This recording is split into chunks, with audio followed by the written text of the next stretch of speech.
Hello বন্ধুরা, কেমন আছো তোমরা সবাই? আশা করছি তোমরা সকলেই যে যেখান থেকে দেখছো সবাই খুব খুব ভালো আছো, সুস্থ আছো।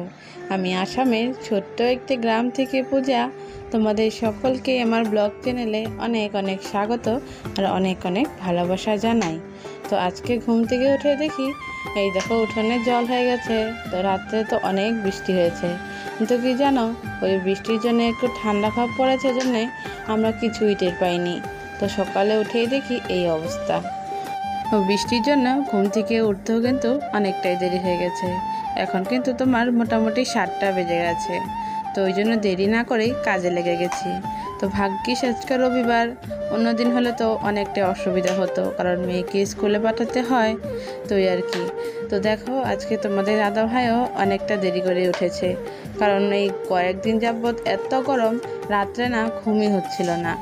তো দেখো আমাদের রাস্তার এদিকেও কিন্তু অনেকটাই জল বেজে গেছে।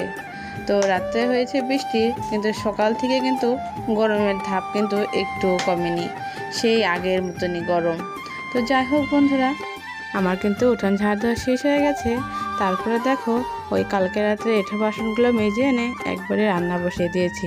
আর এখন যেহেতু সেদ্ধ ভাতই বানাই, মানে সকাল করে, তো আজকে ভাবলাম সেদ্ধ ভাত বানাবো না, একটা নিরামিষ তরকারি বানাই। তো দেখো ওইখানে নিরামিষ তরকারি আমার হয়ে গেছে। আর এটা হচ্ছে কালকের সবজি। তো কালকে আলু সয়াবিন দিয়ে সবজিটা করেছিলাম। আর রাত্রে তো এক বার্থডে বাড়ি গেছিলাম, তো সেখান থেকে আসার পরে আমরা কিন্তু কেউই আর ভাত খাইনি। তো সবজিটা গরম করে রেখেছি, তো সকালে আবার গরম করে নিলাম যদি খাই আর কেউ। তো দেখো এদিকে খাওয়া দাওয়া শেষ করার পরে এই যে পরিষ্কার করতে এসেছি টেবিলটা। তো আমাদের এই যে গাছের মিষ্টি কুমড়োগুলো ছিল, তো সেগুলো কয়েকটা না আমি রেখে দিয়েছিলাম, কারণ এই শ্রাবণ মাসে আমরা নিরামিষ খাই। তো ওই জন্য তখন এই মিষ্টি কুমড়োর অনেকটা দরকার। আর তার মধ্যে এই সিজনে কিন্তু মিষ্টি কুমড়োর দাম অনেকটাই বেড়ে যায়। ওই জন্য দেখো এই 7-8টার মতন রেখে দিয়েছিলাম। তার মধ্যে আর বেশি নেই, আর 6টার মতনই আছে।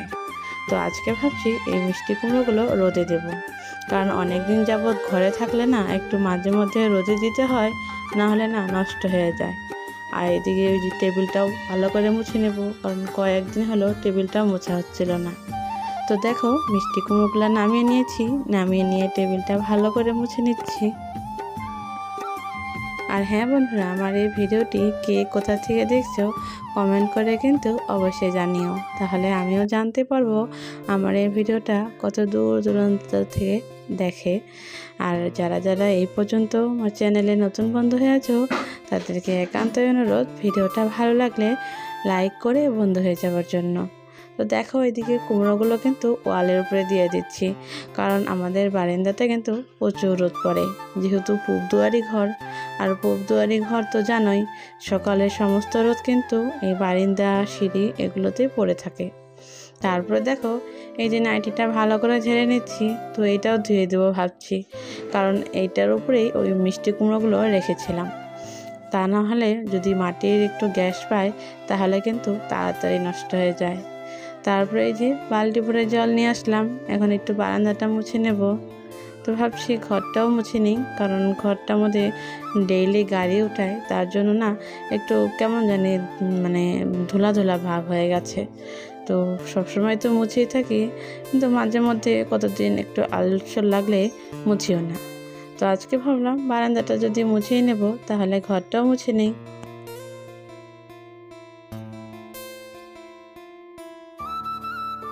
ঘর মুছতে মুছতেই আমার একটা কথাই মনে হয়ে গেল। অনেকের মুখে শুনি বিয়ের পরে নাকি শ্বশুরবাড়ির লোকজনেরা অত্যাচার করে, মানে জ্বালায়। অনেকে বলে শাশুড়ি জ্বালায়, অনেকে বলে শ্বশুরমশাই জ্বালায়। তো আমার ব্যাপারে কিন্তু একদমই উল্টো। আমার তো শাশুড়ি নেই, মানে আমার বর যখন উচ্চ মাধ্যমিক পরীক্ষা দেয় তখনই কিন্তু আমার শাশুড়ি মারা যায়। আর আমার শ্বশুরমশাই ছিলেন, বর্তমান নেই, 2 বছর আগে মারা গেছে। কিন্তু অথচ মানুষটা এতটাই ভালো ছিল যে আমাকে নিজের মেয়ের মতন করে দেখতো। আমি কি ভালোবাসতাম, কি খেতাম, সব দিকটাই খেয়াল রাখতো। অথচ সেই মানুষটা আজ 2 বছর হয়ে গেছে আর নেই। ওই জন্য না বাড়িটাও একদমই ফাঁকা, কিন্তু যে আমাকে জ্বালায় না এটা কিন্তু মানে সত্যি না, আমাকেও জ্বালায়। কিন্তু আমাকে জ্বালায় কে? আমাকে জ্বালায় মানে নাম নেব না, মানে এমন কিছু লোকজন আছে যারা আমার সাথে ভালো থাকে কিন্তু আমার পিঠ পিছনে নানান কথা বলে। এই যে ধরো ভিডিও করা নিয়ে, এই ভিডিও করা নিয়ে কি কম কথা শুনেছি? এখনও শুনছি। কিন্তু আমার সাথে কিন্তু সে ভালো ব্যবহারই করে, কিন্তু আমার পিছনে অন্য এক রকম। যাই হোক বন্ধুরা, কথায় কথায় কিন্তু অনেক কথাই বলে ফেললাম। তারপরে দেখো কলবার এসে গেছি।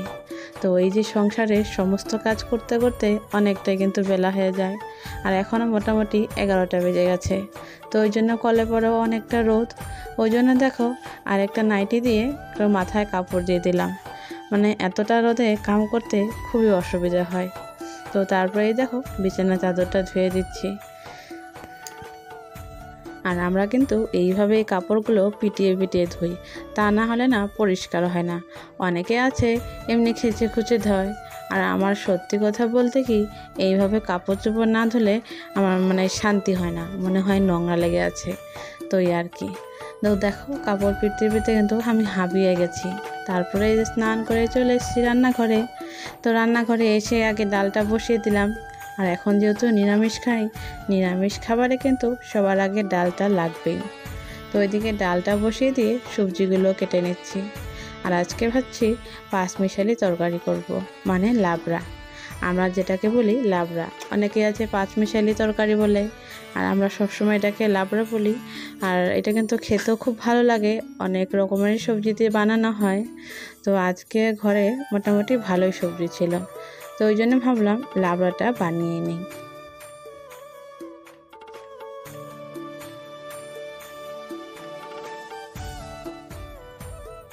তো এইদিকে সবজিগুলো বানানো শেষ। তারপরে দেখো আমি যে কচুগুলো কেটে নিয়েছি ডালের ভেতরে দেব। আর এই কচুগুলো তো তোমাদেরকে আগেও বলেছি, কিন্তু কোনোদিন সামনে থেকে দেখানো হয়নি।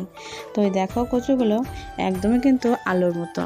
তো সেগুলো ওই যে ডালে দেব, মানে কি সুন্দর সেদ্ধ হয়, আর খেতেও না মিষ্টি মিষ্টি লাগে। তোমাদের দাদাভাই তো খুবই পছন্দ করে। আমাদের ওখানে কিন্তু মানে আমার বাবার বাড়ির ওইদিকে এই কচুটা বেশি পাওয়া যায় না, আর আমিও কোনো দিন খেতাম না। বিয়ের পরেই মানে খাওয়া আরম্ভ করেছি, এখন কিন্তু খুবই ভালো লাগে। আর এই দেখো আমার পাঁচমিশালি তরকারিটা হয়ে গেছে, মানে আমাদের লাবড়া। আর খেতে কিন্তু খুবই ভালো হয়েছিল, গাছেরই মিষ্টি কুমড়ো। আর আমাদের এবার যে মিষ্টি কুমড়োগুলো এতটাই স্বাদের, মানে কি বলবো, আর একদম আঠা আঠা, খেতে কিন্তু খুবই ভালো লাগে। আর এদিকে দেখো ঘরে না চাউল ছিল না, চাউলটা একবারে শেষ হয়ে গেছিলো। তো ওই জন্য তোমাদের দাদাভাই চাউলটা অনেক দেরি করে পাঠিয়েছে, ওই জন্য ভাতটা দেখো লাস্টে বসিয়ে দিলাম। আর আজকে রান্না করেছি পটল ভাজা, শাক ভাজা, আর হচ্ছে তোমার ওই লাবড়া। তো বেশি কিছু বানালাম না, কারণ এই গরমের মধ্যে না আর বেশি আর পদে পদে রান্না করতেও ইচ্ছা করে না, আর খেতেও ইচ্ছা করে না, কারণ এই ঢোকে ঢোকে জল খেতে খেতে মানে পেট ভরে যায়। তো এদিকে দেখো আমার ভাতটা হয়ে গেছে, ওই জন্য ভাতের মারটা ছেঁকে নিচ্ছি।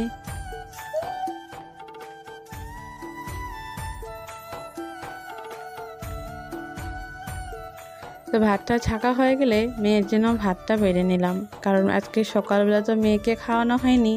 আর আজকে যেহেতু রবিবার, সকালবেলায় না ম্যাগি খেয়েছে, আর ম্যাগি খেলে ও কিন্তু আর ভাত খেতে চায় না। তো দেখো বন্ধুরা, এদিকে কিন্তু তোমাদের দাদাভাইও চলে এসছে, আর এখন মোটামুটি 2:30 বাজে। তো এসেই দেখো ওই যে মিষ্টি কুমড়োর যে জাংলাটা ছিল, তো সেখানে লাই গুটি গাড়বে, ওই জন্য ওই জাংলাটা কেটে দিয়ে ভেঙে দিয়েছে, মানে আগের থেকে ভাঙা ছিল, সেটা এমনি ভালো করে ভেঙে দিল, দিয়ে ওখানে লাইয়ের গুটি গাড়লো। তারপরে দেখো আমি এই যে কুয়াতে এসেছি ঠান্ডা জল নেওয়ার জন্য। তো এই যে জল ভরানো হয়ে গেছে, এখন এই যে ঘরে নিয়ে যাব। আর আগে থেকে জল নিয়ে রাখলে জলটা না গরম হয়ে যায়, ওই জন্য কী করি, ঠিক খাওয়ার 10 মিনিট আগেই জলটা নিয়ে আসি, তাহলে জলটা ঠান্ডা থাকে। আর আমাদের তো ফ্রিজ নেই যে জল নিয়ে এসে ফ্রিজে রেখে দেবো, ওই জন্য কিন্তু ওই কলের জলই, মানে কুয়ার জল হোক বা কলের জলই হোক, সেগুলো ঠিক খাওয়ার আগ মুহূর্তেই নিয়ে আসি। কারণ রান্না বাড়া করতে করতে ঘরে যেই জলগুলো থাকে সেগুলো কিন্তু গরম হয়ে যায়। আর তারপরে এই যে ডাল ভাতে খাওয়ার জন্য যেটা সবথেকে দরকারি জিনিস, সেটা হচ্ছে এই লেবু। এটা হচ্ছে গন্ধরাজ লেবু। তো ওই যে লেবুটাও কেটে নিচ্ছি। আর এই দেখো আমার অবস্থা, ঘেমে একদমই চিকচিক করছি। এমনিতেই তো গায়ের রং কালো, তার মধ্যে ঘেমে গিয়ে মানে একদমই কালো হয়ে গেছি। তো যাই হোক বন্ধুরা, আমার লেবু কাটা শেষ, এখন এগুলো তুলে ফেলে দেবো, ফেলে দিয়ে ভাতটা বেড়ে নেব। তো আজকে মেয়েকে তো আগেই খাওয়িয়েছিলাম, কারণ ওকে না একসাথে যদি খাওয়াতেও নিই তাহলে না খেতেই চায় না, বলে আমি হাত দিয়ে খাবো। কিন্তু হাত দিয়ে খেতে দিলে না ভালো করে ভাত খায় না, একটুখানি খেয়েই আর নষ্ট করে ফেলে। তো হাজার হলো মায়ের মন, ওই জন্য কী করি, বেশিরভাগ সময় আমি কিন্তু নিজেই খাওয়িয়ে দিই। আর আমি নিজে খাওয়াই দিলে তখন কিন্তু বেশ ভালোই পেট ভরে খায়। তারপরে দেখো এই যে তোমাদের দাদাভাইয়ের ভাতটা বেড়ে নিচ্ছি। তো ওই যে তোমাদের দাদাভাই কিন্তু কাঁচা লবণ খায় না, আর আমার কিন্তু কাঁচা লবণ না হলে হয় না। তো খাওয়া দাওয়া শেষ করে মেয়েকে ঘুম পাতিয়ে দিলাম, দিয়ে এই যে ঘরটা ঝাড় দিতে এসেছি। আর মেয়েকে ঘুম না পাতালে কিন্তু কিছুই করতে পারি না, কারণ এখন যে দিন গরমকাল, আর তার মধ্যে সন্ধ্যা অনেকটাই দেরি করে হয়। ওই জন্য যদি ঘুমটা না পাতাই তাহলে না খেলতেই থাকে গরমের মধ্যে। তো ওই জন্য কী করি, খাওয়া দাওয়া শেষ হলে ওকে কিন্তু একটু 1 ঘন্টার নামে হলেও ঘুমটা পাতিয়ে দিই। তারপরে দেখো উঠোন ঝাড় দেওয়া শেষ হয়ে গেলে আমি এই যে কাপড় চোপড়গুলো এখন তুলে নেব। আর আজকে যেহেতু রবিবার, ভাবছি আজকে বেলপাতাগুলো তুলে রাখবো, কারণ সোমবারে তোর বেলপাতা তোলা হয় না, তো ওই জন্য রবিবার করে তুলে রাখি।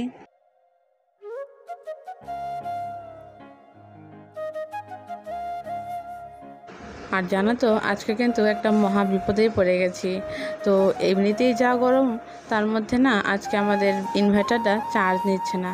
আর আমাদের ঘরে ইনভার্টার আর কারেন্টটা একবারে ডাইরেক্ট করা, যদি ইনভার্টারে কিছু হয় তাহলে না কারেন্টের লাইটও জ্বলে না। তো ওই জন্য খুব সমস্যায় পড়ে গেছি। তো দেখো এইদিকে কাপড় টাপড় তোলা হয়ে গেলে ওই যে বেলপাতা পাড়তে এসেছি। আর যাদের বাড়ি এসেছি তাদের বাড়ির বেলগাছটা কিন্তু অনেকটাই বড়। আর একটাই কি সুবিধা, যে বেলপাতাগুলো নিচের থেকেই মানে কোনো নগা লাগে না বা লাঠি লাগে না বেলপাতাগুলো পাড়ার জন্য, মানে হাত দিয়েই পাড়া যায়। তো ওই দেখো ওই জন্য আমি হাত দিয়েই এক এক করে বুটে নিচ্ছি।